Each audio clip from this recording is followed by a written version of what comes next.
கன்னிக்கு வந்து ஆளுமை மிக்கவர்கள் என்னை பொறுத்த வரைக்கும். அவங்க கன்னிக்கிட்ட ஒரு பொறுப்பை கொடுத்துட்டா அவங்கள மாதிரி நேர்த்தியாக செய்கிறவங்கள. ஆனால் அவங்கக்கிட்ட அது என்னம்மா எப்படி இருக்குதுன்னு கேட்டால் கோபம். அவள் எப்படி கேட்காம இருக்க முடியும்?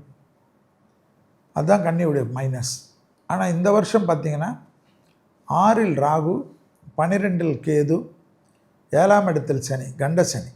எக்ஸசைஸ் பண்ணணும், வேர்வை வரணும். கன்னிக்கு நார்மலாகவே வேர்வை வராது, நல்லா வரணும், ஸ்வெட் ஆகணும். அப்போ தான் கன்னியுடைய ஆக்ரோஷம் அடங்கும். கன்னி ஆக்ரோஷம் அடங்கினா தான் தூங்கும். அப்போ தான் மியூசிக்கை லிசன் பண்ணும். குழந்தைங்களோட நல்லா பேசும், புருஷனோட நல்லா பேசும், பொண்டாட்டியோட நல்லா பேசும், அப்பா அம்மாவோட நல்லா பேசும். மாமனார் மாமியாரோடலாம் பேசுமான்னு எனக்கு தெரியாது. ஆனால் நண்பர்கள் இதெல்லாம் ஜாலியாக இருக்கிறதுக்கு எக்ஸசைஸ், ஜிம்மு சேர்ந்துருங்க, யோகா சேர்ந்துருங்க. ஆனால் எனக்கு தெரிஞ்சு இவங்க நல்ல ஃபிசிக்கலாக ஓடுறது கிடுறது பண்ண தான் நல்லது.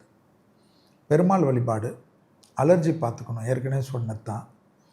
மற்றபடி 6ல் இருக்கக்கூடிய ராகு பெரிய குபேர சம்பத். லாட்ரி சீட்டு வாங்கக்கூடிய ராசியில் கன்னி வரும். தெய்வ மார்க்க பயணங்கள் வரும். தெய்வத்திற்கு திருப்பணிகள் நிறைய பண்ணுவாங்க. கோயில் கட்டுறது, உழவார பணி பண்ணுறது, காசி போகிறது, ராமேஸ்வரம் போகிறது, அங்கே போகிறது, கயா போகிறது, இங்கே போகிறது. டக்குன்னு யாரும் வேணாம், ஒரு ட்ரெஸ் எடுத்துன்னு போயிடும் கன்னி. பெண்கள் கூட பயப்படவே மாட்டாங்க. கன்னியில் இருக்க பெண்கள் எதோன்மா நான் பார்த்துக்கிறேன்மா, அவ்வளோ ஹார்ட் ஒர்க் பண்ணுவாங்க. சமையல் வேலை பண்ணுவாங்க, வீடை க்ளீன் பண்ணுவாங்க, பசங்களை பார்த்துப்பாங்க, புருஷனை பார்த்துப்பாங்க, வெளி உலகத்தில் போய் வேலையை பார்ப்பாங்க. அது கன்னி மாதிரிலாம் செய்ய முடியாது. செஞ்சுட்டு எல்லாத்தையும் கத்தி கலாட்டா பண்ணி விட்டுரும். அவங்க தியாகங்கள்லாம் பெரிய தியாகங்கள், அது நிறைய பேருக்கு தெரியாது.